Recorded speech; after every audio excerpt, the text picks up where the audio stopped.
తండ్రి కోపంలో ఒక్క మాట అన్నా పిల్లలను దెబ్బ కొట్టినా ఊకోదు తల్లి, ఎమ్మటే అడ్డం పడుతుంది.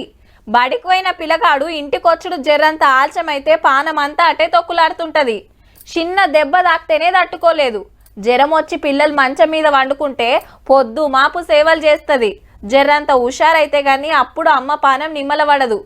పేగుదెంచి గంటది కాబట్టే పిల్లల మీద గంత పాయిరం. కానీ గీడ చూడుండ్రి ఏమైందో.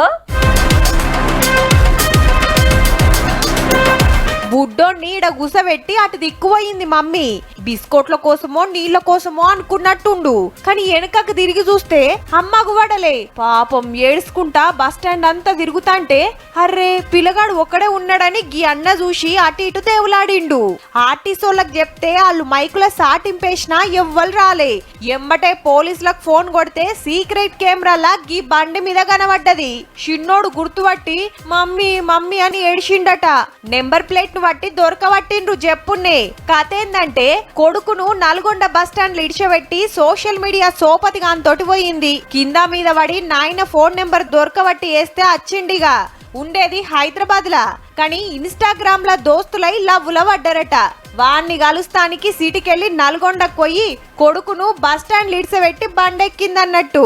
మా తల్లే ఎంత సక్కడి దానివమ్మా. దిక్కుమాలిన సోషల్ మీడియాల ముక్కు ముఖం తెలవనోళ్ళ మాయల పడి ఇల్లు సంసారాలు ఆగం చేసుకోకుర్రి జరా.